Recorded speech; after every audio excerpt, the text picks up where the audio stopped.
The year was 1821. The world was changing. Industrial smoke crept across Europe. Empires rose and fell. But far from the factories and palaces, in a forgotten village lost to time, something far stranger was unfolding. It began with a boy, no older than 7. Pale, wide-eyed, and quiet. His family was unremarkable, farmers, devout and weary. Yet this child would become the center of one of history's most unsettling mysteries. At first, it seemed harmless. In his sleep, the boy whispered words that no one could understand. His mother dismissed it as dream talk.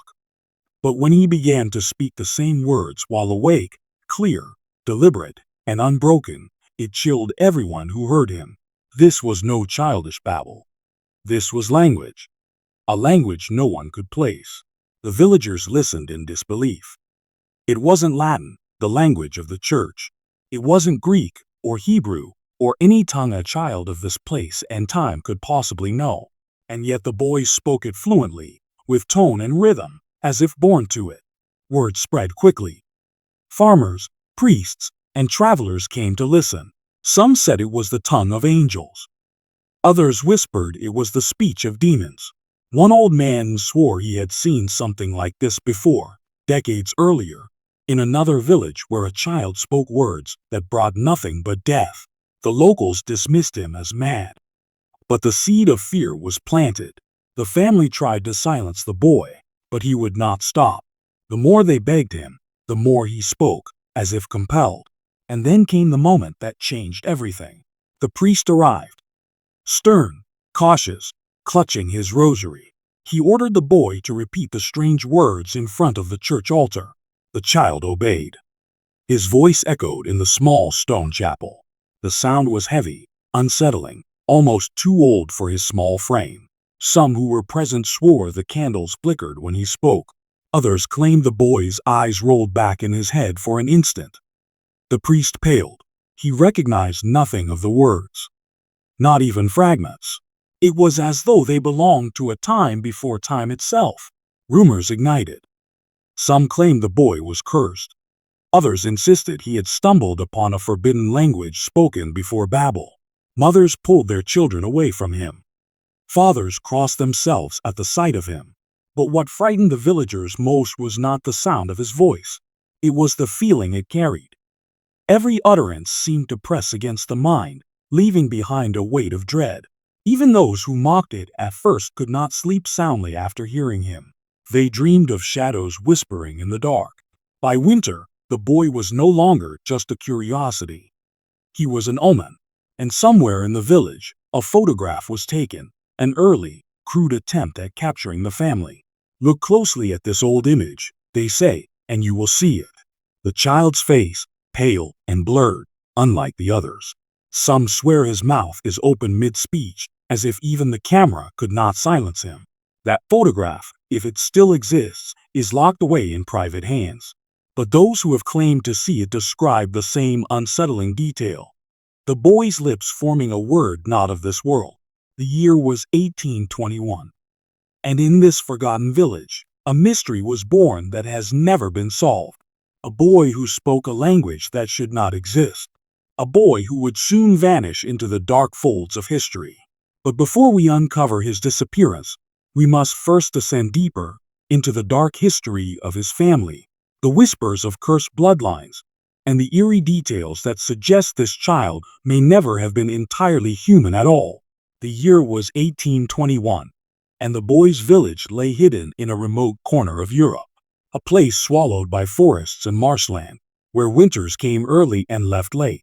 The village was small, no more than a cluster of stone cottages with sagging roofs, a chapel, and a graveyard that grew larger with every passing season. Life here was quiet, but not peaceful. Poverty hung in the air, and superstition ruled every mind. Families rose before dawn to till the frozen earth. By candlelight, they whispered prayers against spirits said to walk in the night. Death was never far. Fevers claimed children before they reached their first birthdays. Accidents on the fields left men maimed or buried. Women carried rosaries not just for faith, but as charms against the unknown. And in the shadows of this forgotten place, history lingered like a sickness. The villagers told stories of haunted places on the outskirts, ruined barns where screams were heard at dusk, crooked trees where travelers vanished, and moss-covered stones that some claimed were older than the village itself. To outsiders, these were just tales. But to the people who lived here, they were warnings, passed down like scripture. It was in this atmosphere that the boy was born. His family was ordinary, at least on the surface. His father was a farmer, hardened by years of labor.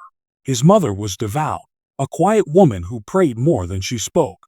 They had buried 2 infants before this child survived, and for that reason alone, they clung to him as if he were a miracle. But others whispered that his survival was unnatural.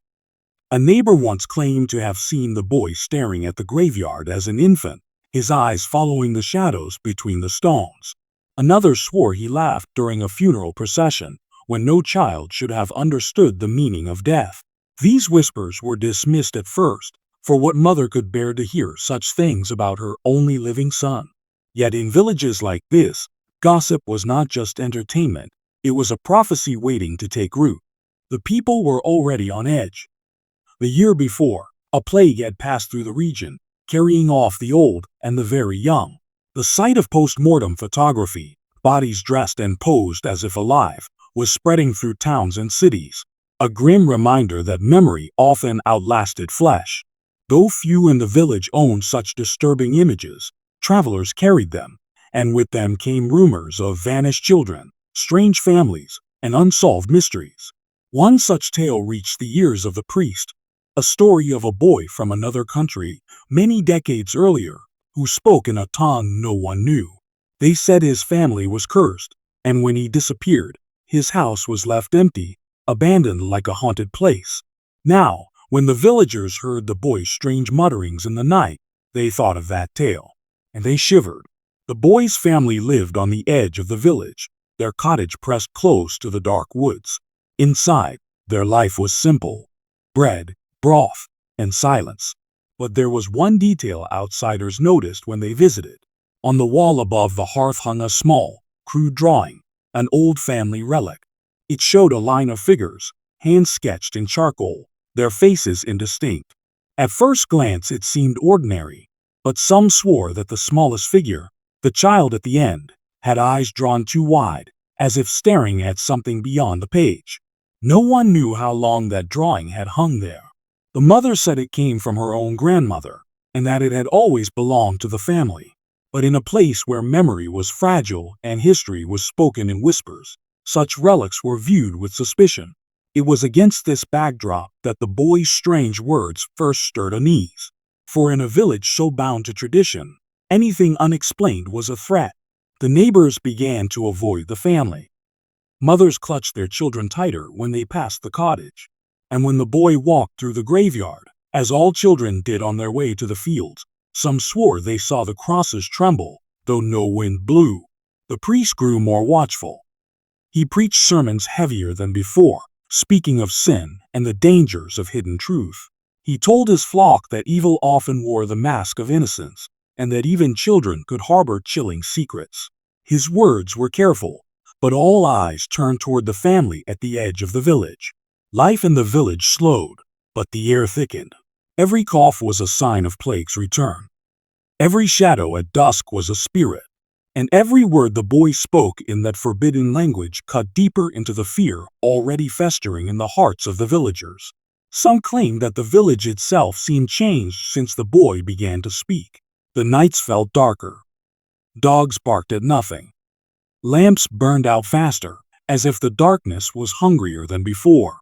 Old women whispered that the village was cursed, that something had been awakened which should have remained lost in time. And yet, despite all of this, the family refused to leave. They clung to their home, their land, and to the boy who was now both their pride and their terror. His mother wept quietly at night, praying to the Virgin for protection.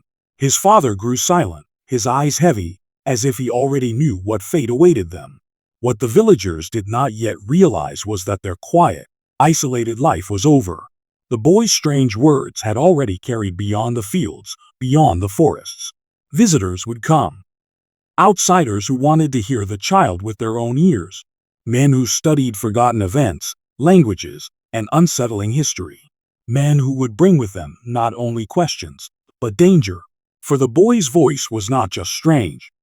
It was a key to something older, darker, and far more sinister than anyone in that quiet village could imagine. It began as whispers in the night. The boy was no more than 7 when his mother first heard it. She rose in the darkness to check on him, worried by the sound of his restless sleep. But when she leaned closer, her blood ran cold. The child was speaking, not mumbling, not dreaming, but speaking with the clarity of an old man reciting scripture. The words were sharp, deliberate, and foreign, a string of sounds that belonged nowhere in their world. The mother crossed herself and whispered a prayer, hoping it was nothing more than nonsense. But the next morning, when the boy awoke, he spoke again, in the same voice, the same rhythm, the same forbidden language. At first, his parents tried to ignore it. They told themselves children had strange imaginations. But soon, the family's neighbors began to hear him too. As the boy played in the fields, his lips moved in patterns that unsettled even the hardest men. The syllables carried a weight, a strange cadence, as though they did not belong to the earth at all. The whispers spread quickly. Some said he was gifted, touched by heaven. Others whispered darker things, that he was cursed, or worse, possessed. An old woman claimed she had heard such sounds once before, long ago, when a child in another village had fallen ill and died after chanting strange prayers in his sleep. That story was half forgotten, but the memory of vanished children always lingered in places like this. The boy's father tried to silence the gossip. He warned the neighbors to keep away. But fear spreads faster than reason, and soon the entire village knew. They gathered outside the family's cottage, straining to hear the strange utterances through the walls. Some crossed themselves. Others spat on the ground, muttering that such sounds could only come from the devil. It was then that the first disturbing detail was noticed. The boy never stumbled over the words, never repeated himself. His strange speech was fluid, natural, as if he had known it since birth. When asked to speak in his native tongue, he grew hesitant, halting, like a child learning to talk for the first time. But in the forbidden language, he was fluent, confident. Too confident. His mother begged him to stop, but he only stared at her with wide, pale eyes, and continued. Soon, villagers began to record his words in secret. Scraps of paper, scrawled phonetically, passed from hand to trembling hand, but no one could make sense of them. They resembled no language spoken in the region. Not Latin, not Greek, not Hebrew, not even the older dialects that lingered in forgotten manuscripts. One farmer swore that when the boy recited one of his strange passages, the cows refused to eat for days. Another claimed his dog howled every time the child's voice carried across the fields. A mother insisted her infant fell into a fever whenever the boy walked near, the baby's skin burning until he left. Were these coincidences? Or signs of something far more sinister? The priest could not ignore it any longer. He summoned the family to the church and demanded the boy speak before the altar. The villagers crowded inside, pressing against the cold stone walls, desperate to hear. The boy stood at the front, his small frame dwarfed by the crucifix above him. For a moment, silence filled the air. Then, without hesitation, he began. The sound was not that of a child. His voice seemed to deepen, vibrating through the chapel like a chant from an ancient order. The syllables were jagged, heavy, yet carried a strange beauty that chilled the spine. The villagers gasped. Some wept. Others fled into the night. And then came the most disturbing moment. The priest began to recite the Lord's Prayer aloud, hoping to drown out the words. But as he spoke, the boy's forbidden language seemed to respond, answering line for line, not in mockery, but in perfect rhythm, as if it were a translation. The priest stopped, trembling. The boy continued. When he finally fell silent, the church was suffocating with fear. No one spoke. No one moved. Even the candles burned lower, their flames sinking as though pressed down by invisible hands. From that night on, the boy was no longer seen as a child. He was something else. something the village could not name. His utterances grew longer, more complex. He spoke at dawn, at dusk, sometimes in his sleep, sometimes staring into the distance as if listening to a voice only he could hear. His words carried an eerie pattern, like verses from a book no human had ever written. And yet, in the boy's expression, there was no malice, no awareness of the terror he caused. To him, the forbidden language was natural, ordinary. He did not understand why others recoiled, why his own mother wept at night, clutching her rosary until her fingers bled. But the villagers understood one thing. This was no accident. No child invents a tongue with such fluency. No child speaks words that echo like incantations in an empty chapel. Whatever the boy was speaking, it belonged to something older, something buried in the shadows of history, something humanity was never meant to hear. And soon, strangers would come. Scholars, priests, men drawn by curiosity, others by fear. They would arrive to listen, to study, to question, and their presence would only deepen the mystery. For the boy was not just speaking a forbidden language. He was opening a door. And once opened, some doors can never be closed. The whispers would not stop. By the winter of 1821, the boy's strange language had already divided the village. Some believed him cursed. Others believed he was chosen. But all agreed on one thing. The church must decide. The priest, Father Matthias, was no stranger to fear. He had buried countless children, whispered prayers over plague-ridden corpses, and stood in houses where death lingered like smoke. But even he felt unease when he heard the boy's words. At first, he dismissed it as madness. Perhaps the child had invented a game of sounds. Children often babbled nonsense. But this was different. The cadence, the structure, the terrifying fluency. No child could conjure such a thing. And so, Father Matthias began his investigation. He summoned the boy to the rectory, a cold stone room lined with crucifixes and shelves of old books. Candles burned low, casting long shadows across the walls. The boy sat quietly, his pale face unreadable. His parents hovered at the door, trembling. The priest began gently. He asked the boy his name, his age, his prayers. The child answered in halting phrases, his native tongue fractured, like someone learning to speak for the first time. But when the priest asked him to recite the forbidden words, the boy's eyes changed. They grew calm, focused. He opened his mouth, and the language poured out like water from a well. The priest listened intently, scribbling fragments on parchment. He compared the sounds to the Latin hymns he knew by heart. He thought of Greek, the language of philosophy, and Hebrew, the language of scripture. Nothing matched. The boy's tongue was unlike anything he had studied, yet there was order to it.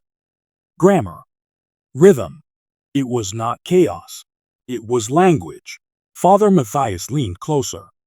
Some phrases struck him with eerie familiarity, as if he had read them once in the margins of a forbidden book, a fragment of a sound, an echo of something half-remembered. His skin crawled. He reached for the Bible and began to read aloud. The boy's speech shifted in response, not in mockery, but as though translating. Each line of Holy Scripture was followed by a line in the forbidden tongue. The villagers who had gathered outside whispered in horror. The priest stopped, sweat running down his neck. He slammed the Bible shut. The boy stared at him with innocent eyes, as if nothing had happened. That night, Father Matthias locked himself in the chapel. He searched his shelves for clues, pulling down dusty tomes, forgotten records, fragments of church chronicles. Most spoke only of heresies and false prophets. But one slim volume caught his attention, an obscure manuscript from centuries earlier, written by a wandering monk. The monk described a tongue of shadows heard in a remote mountain village. A child had spoken it before vanishing without a trace. The monk called it a forbidden language, a language not meant for human mouths, whispered to mankind in ancient times, and banished after the Tower of Babel. Father Matthias trembled as he read. Could this boy be speaking the same tongue? Days turned into weeks. The priest questioned the child again and again. He asked him to repeat certain phrases, to describe what he felt when he spoke. The boy could not explain. He only said the words came naturally, as though they had always been inside him. The priest grew restless. He began to dream of the boy's voice, dreams filled with dark corridors, stone altars, and shadows whispering from corners he could not see. He woke drenched in sweat, clutching his rosary until the beads dug into his skin. The villagers demanded answers. Some begged the priest to bless the boy, to drive out what they believed was possession. Others warned that to interfere would bring worse consequences. The village split into factions, those who saw the boy as a prophet, and those who wanted him gone. The pressure mounted. Father Matthias was no longer simply a priest. He was judge, and his decision could condemn or sanctify. One evening, he called the boy back to the chapel for a final test. Candles flickered in the damp air, their flames bending as though pushed by an unseen hand. The boy stood in the center, staring at the crucifix. "Speak," the priest commanded. The boy obeyed. His voice deepened, filling the chapel with resonance beyond his years. The language rolled like thunder, ancient and unbroken. The words clawed at the priest's mind, dragging him into images he could not understand, visions of ruined cities, towers crumbling, oceans swallowing lands long forgotten. And then, in the middle of the recitation, something happened. The crucifix above the altar shuddered. A single candle burst, showering wax across the stone floor. Gasps rose from the shadows where villagers had gathered. The boy stopped, his face blank, his lips curved into the faintest of smiles. Father Matthias fell to his knees, his voice breaking as he whispered a prayer. For the first time in his life, he doubted whether the church had power here. The villagers fled into the night. Some swore they heard the boy's strange words echoing in their ears long after they left. Others claimed the church itself groaned as though alive. The investigation was not finished. It had only just begun. For now, the priest understood one thing. Whatever the boy spoke was not a trick, not madness. It was real. And if the manuscript was correct, then the boy was channeling a voice that belonged to a time before mankind's memory. But who, or what, was teaching him? By the spring of 1822, the boy's strange utterances had escaped the borders of his quiet village. Travelers carried the story from market to market, from tavern to tavern. A boy who spoke a forbidden language. A child who answered scripture in words no one recognized. It was the kind of tale that spread like a fever. And soon, outsiders came. The first were men of faith, priests and monks from neighboring parishes, curious and cautious. They wanted to test what Father Matthias had witnessed. Some arrived with holy water, others with parchment and ink, determined to capture every sound the boy made. The boy sat calmly before them, his face pale and innocent. When asked, he spoke. The language flowed with the same rhythm, the same eerie certainty. The men scribbled furiously, trying to match the sounds to something familiar. But the more they wrote, the more uneasy they became. One monk insisted the words echoed fragments of Sumerian, the oldest written language. Another swore they resembled fragments of Egyptian hymns. A third declared it was none of these, but something far older, something that predated even writing itself. The debates grew heated. But one detail silenced them all. The boy did not stumble. He did not hesitate. His words carried the fluency of someone reciting a tongue that had been spoken for generations. Yet there was no record of such a language. No family history. No explanation. The whispers of the villagers only fed the fire. They told the outsiders about the animals that avoided him, the infants who sickened in his presence, the way candles bent when he spoke. They showed them the crude family drawing above the hearth, the blurred figure with two wide eyes. The outsiders studied it closely, muttering of strange families and cursed bloodlines. But not all who came believed.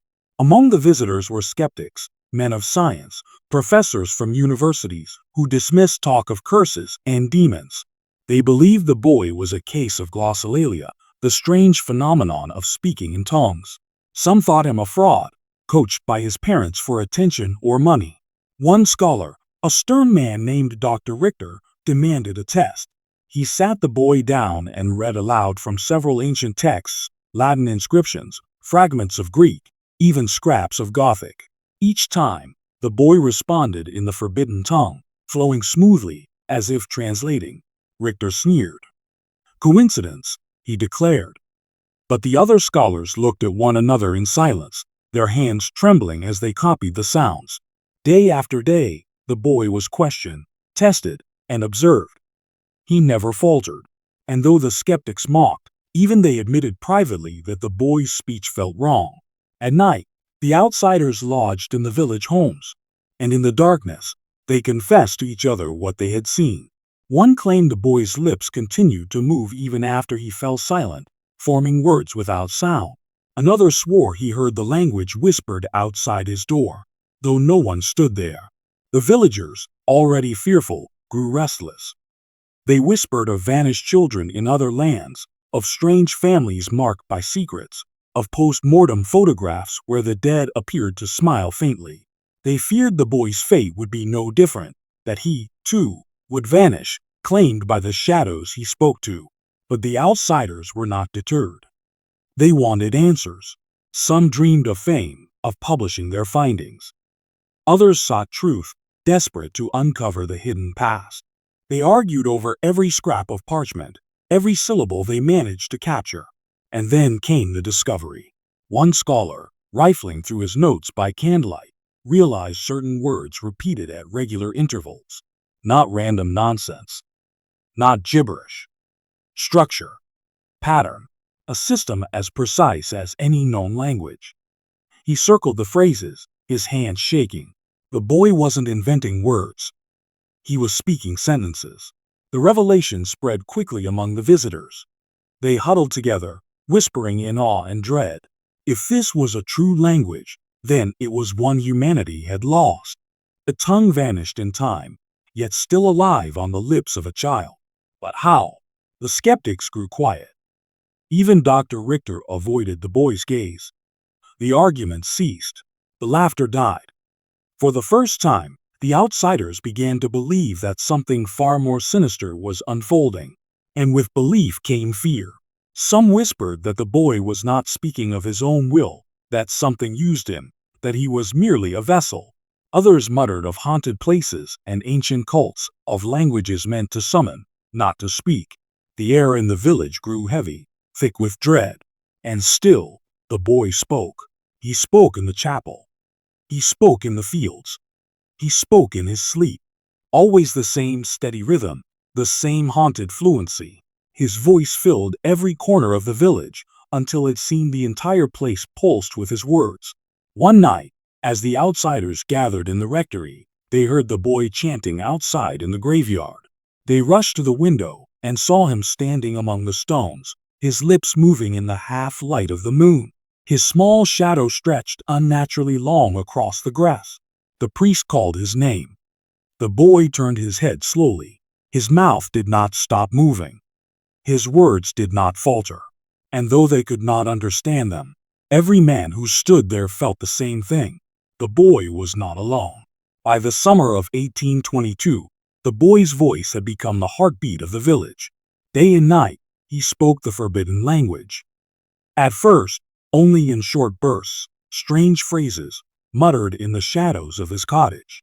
But now, entire passages poured from his lips, streams of words that seemed to stretch beyond human memory. And with each utterance, the village seemed to change. The animals grew restless. Cows refused to give milk. Horses balked at crossing the village road. Dogs howled at night, their cries echoing through the forest. The villagers whispered that the boy's speech was driving them mad, that even beasts could hear something they could not. Shadows lengthened too quickly. The air felt heavier. And the silence of the countryside, once peaceful, grew suffocating. Every sound, the crack of a branch, the flutter of wings, the creak of old wood, was amplified in the minds of those who lived there. It was as if the boy's words had unsettled the land itself. His family grew pale and withdrawn. His mother clutched her rosary until the beads cut her hands. His father no longer looked anyone in the eye. When neighbors asked if the boy still spoke, the father only muttered, "He never stops." The outsiders, scholars, priests, skeptics, continued their investigations. But even they were not immune to the creeping dread. One by one, they confessed to sleepless nights, haunted by the boy's voice. Some claimed they heard him whispering even when he wasn't present. Others admitted they dreamed of ruined cities, of oceans swallowing towers, of nameless faces screaming in silence. Father Matthias grew hollow-eyed. He prayed more often now, his voice breaking at the altar. Yet even prayer felt weaker, as if the boy's language drowned out the words of God. Then came the first death. An old farmer, who had been present during one of the boy's recitations, was found lifeless in his bed. His eyes were wide open, staring at the ceiling in horror. His wife claimed she heard him whispering the boy's strange words in his sleep just before he died. Soon after, a young girl fell ill with fever. She babbled fragments of the same forbidden language as she tossed in delirium. She did not survive the week. The villagers began to panic. They spoke of chilling secrets, of hidden truths, of sins carried in the bloodline of the boy's family. Some demanded he be exorcised. Others demanded he be cast out. But his parents refused to abandon him. Still, the village grew colder. Doors shut earlier. Candles were snuffed by sundown, and the graveyard, already swollen with the dead, became a place no one dared walk after dusk. One evening, a group of outsiders gathered to confront the boy directly. They sat him at a table in the rectory, surrounded by notes, drawings, and disturbing images of ancient inscriptions. The boy stared at the papers with a strange familiarity, as though he understood them better than the men themselves. When asked to translate, he spoke without hesitation. His words rolled over the scholars like waves of dread. One man, unable to bear it, tore his notes and fled into the night. Another broke down, whispering that he had seen the same symbols in a dream decades ago, carved into the walls of a ruined church. The others listened in silence. The boy's fluency was undeniable. He wasn't mimicking. He wasn't inventing. He was channeling something buried deep in the sinister past of mankind. The scholars debated in secret. Some argued the boy had somehow tapped into a lost-in-time language, older than Babylon, older than Sumer. Others muttered of possession, of demons speaking through innocent mouths. A few whispered a darker possibility, that the boy himself was not entirely human. The atmosphere of the village thickened with paranoia. Families began moving away, abandoning their homes. Abandoned cottages stood empty, their doors swinging in the wind, their hearths cold. To those who remained, the village now felt like a haunted place, cursed by the presence of one child. And yet the boy seemed unchanged. His pale face was calm, his eyes distant. He spoke without fear, without hesitation, as though the words had always belonged to him. But there were moments, brief, terrifying moments, when something broke through. One villager claimed to see the boy staring at the forest for hours, lips moving silently, as if in conversation with unseen figures. Another swore that one night, during a thunderstorm, the boy's voice deepened beyond recognition. It no longer sounded human at all, but something vast, echoing, inhuman. And then came the night that would never be forgotten. The scholars had gathered once again in the chapel, their notes spread across the altar. The boy stood before them, his face lit by the flicker of candlelight. They asked him to speak. He began slowly, his voice low, measured. But soon the words grew louder, heavier, filling the entire chapel. The candles bent and sputtered. The walls seemed to tremble. One scholar, his face pale with terror, shouted, "Enough!" But the boy did not stop. And then, suddenly, every candle went out at once. Darkness swallowed the room. The boy's voice continued, rising, echoing off the stone walls, surrounding them like a storm. In the pitch black, the scholars swore they saw shapes, shadows moving independently of the flame, figures that were not there a moment before. When the priest finally relit a candle, the boy stood motionless, his lips still moving though no sound escaped. His eyes were wide and unblinking. And then, without warning, he spoke one final phrase. The sound was guttural, chilling, a word none of the scholars could write down. Their hands trembled too violently to form the letters. The silence that followed was worse than the sound itself. That night, several of the scholars fled the village, never to return.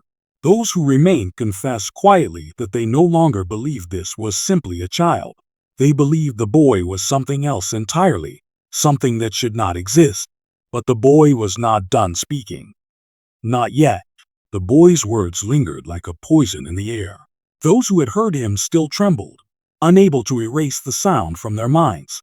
But some, too curious or too desperate for answers, refused to turn away. Among them was Father Matthias. Gaunt and exhausted, he dug deeper into the archives of the church, hunting for a trace of the language that had consumed the boy. He scoured forgotten records, old manuscripts sealed away in drawers no one had opened in centuries. By candlelight, he turned brittle pages. Parish logs, burial records, faded letters inked by trembling hands. He found fragments that chilled him, whispers of other children, long ago, who had spoken in tongues no one recognized. Their names were scarcely mentioned, as if even writing them down had been forbidden. In one record dated 1712, the priest's blood ran cold. A small entry, nearly erased by time, described a child of 7 years speaking in words that carried dread. The account ended abruptly, with only 2 final words. Child vanished. The same phrase appeared again in a document from 1643, written by a different priest in a distant town. Child vanished. And again, in a monastery log from 1589. Always the same age. Always the same strange words. And always the same fate. Father Matthias felt the weight of centuries pressing upon him. This was no isolated incident. The boy of 1821 was not the first. He was merely the next. Meanwhile, one of the foreign scholars, the last who had remained, unearthed his own discovery. He had been studying ancient inscriptions copied from ruins in the Near East, symbols carved into stone long before known civilizations.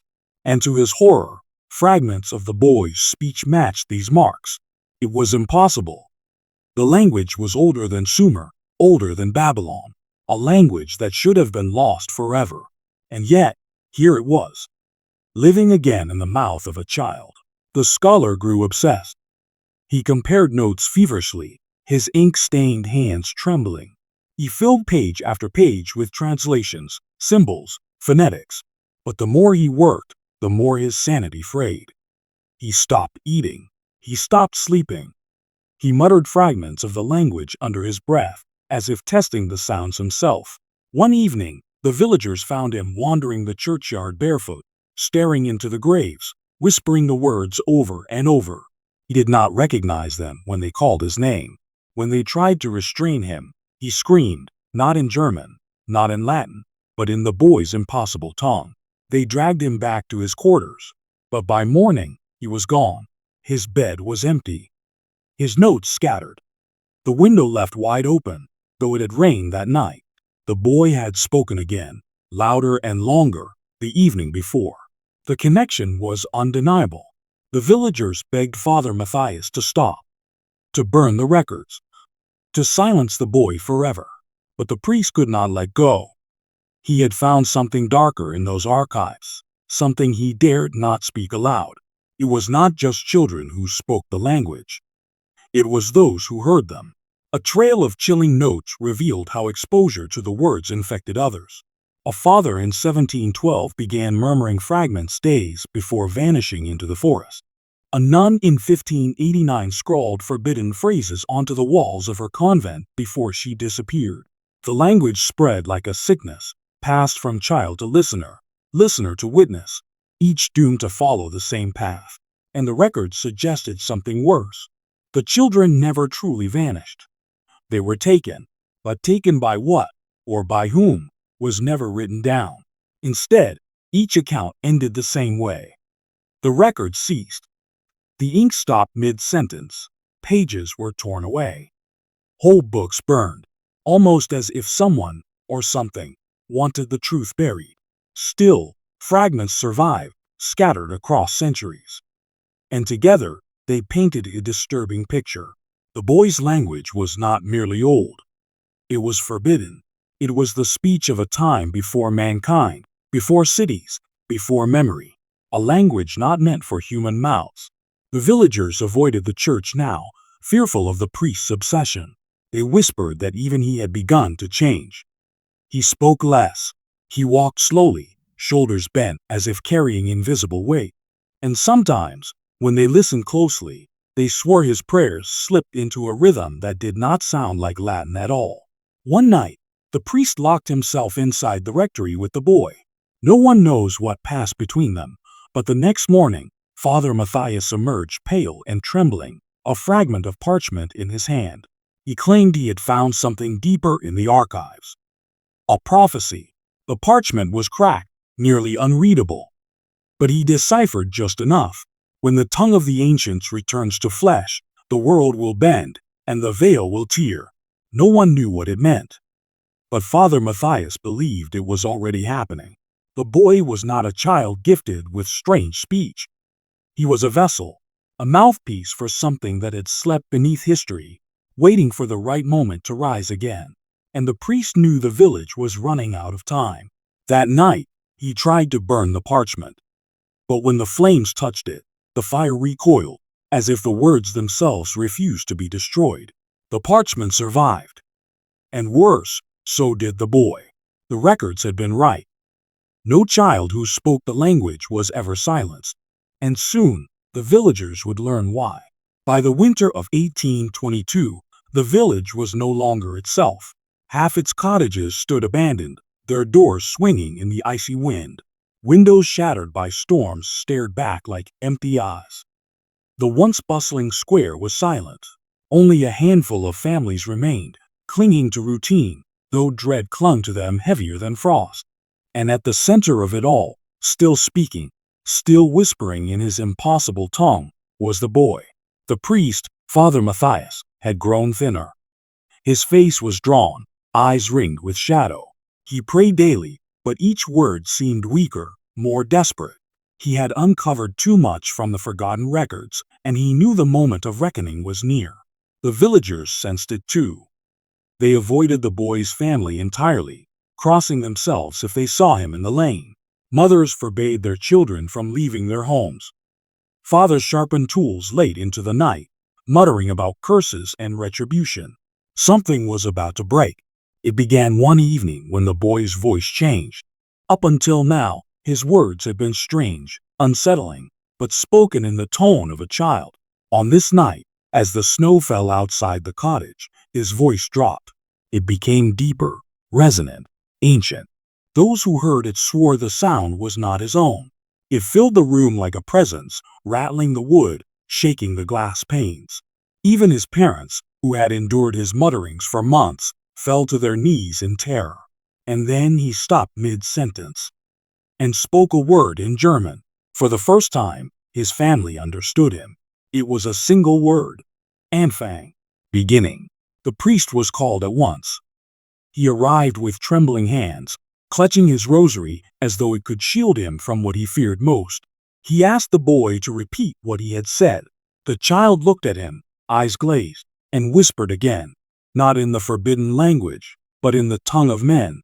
It begins. The priest staggered back, his face pale as parchment. He knew what this meant.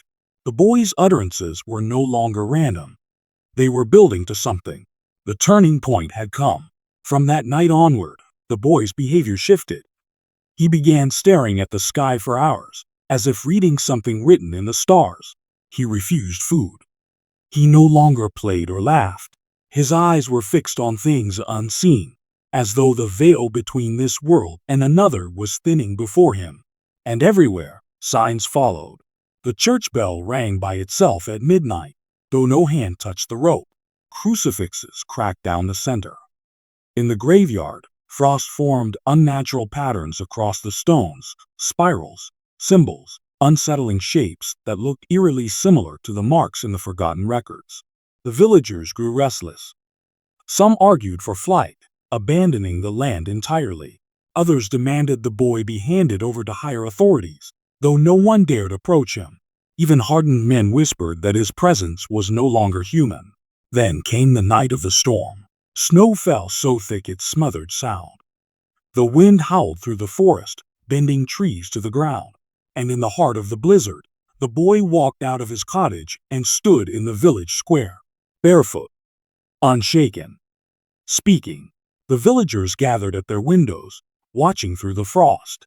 His words carried over the storm, louder than the wind, sharper than thunder. His voice was not alone now. Behind it, there seemed to echo others, dozens, hundreds whispering the same forbidden language in unison. Father Matthias stumbled into the square, forcing himself against the gale. He shouted prayers, his voice breaking against the storm. But the boy did not stop. The snow seemed to swirl around him, caught in a vortex. A circle etched into the white ground. The priest fell to his knees. For the first time, he no longer prayed to silence the boy. He prayed for the world beyond the village. And then, as suddenly as it began, the boy stopped. The storm ceased. The wind fell. The village sank into silence.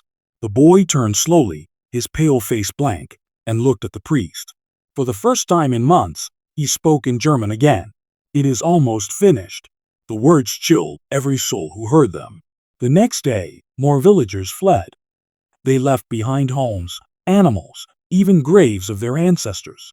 Better to abandon everything than face what was coming.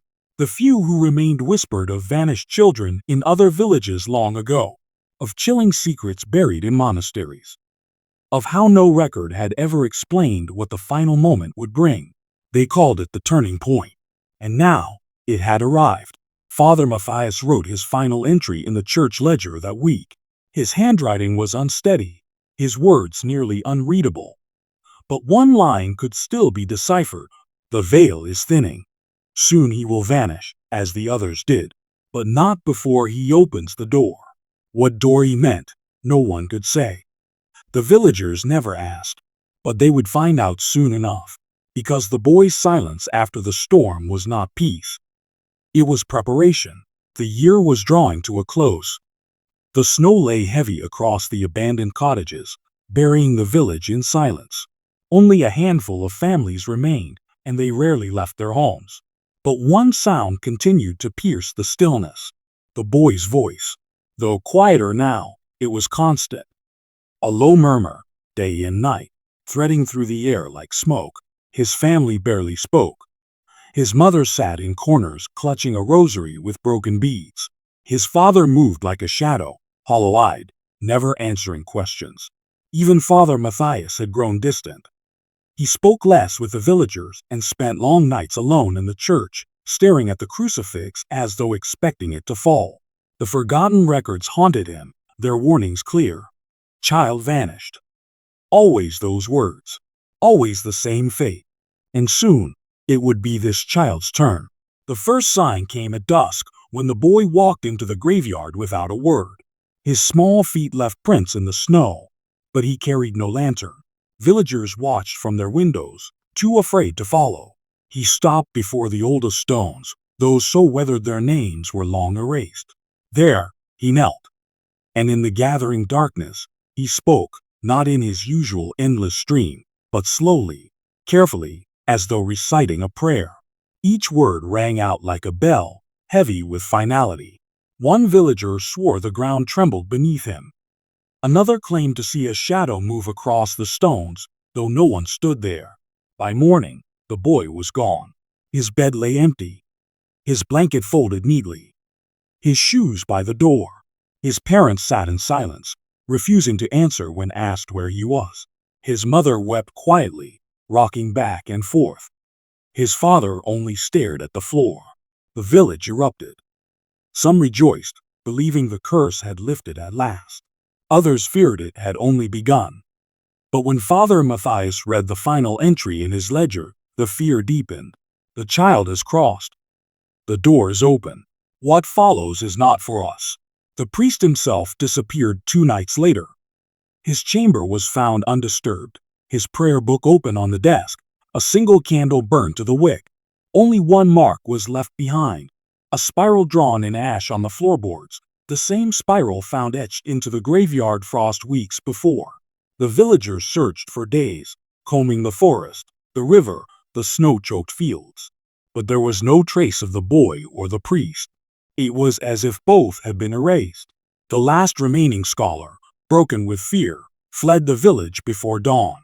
He left behind a journal filled with frantic notes. One page read, "The child speaks not to us, but through us." The language is a key. When he vanishes, it is because the lock has turned. What lock? He did not explain. But the implication was clear. The boy's disappearance was not escape. It was completion. The villagers who stayed behind suffered strange torments. They dreamed of the boy standing at the edge of their beds, lips moving though no sound came.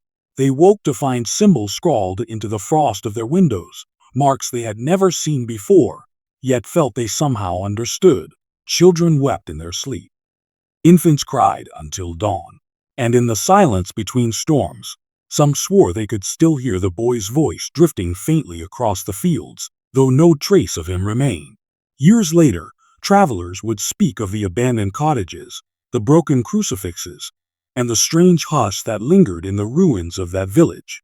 They said even the birds refused to nest there, as if something unseen still walked the land. The boy had vanished, but the weight of his words remained. Old photographs, if you can find them, show the place as it once was, faded images of the families who stayed, their faces grim, their children gaunt. In one blurred photo, a shadow stands near the church door.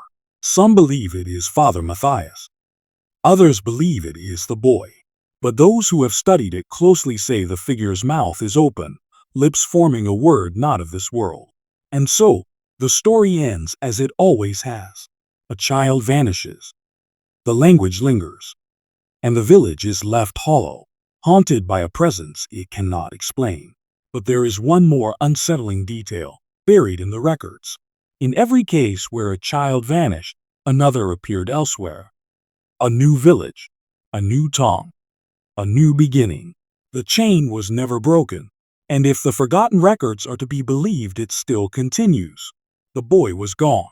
The village, once alive with voices and laughter, had fallen silent.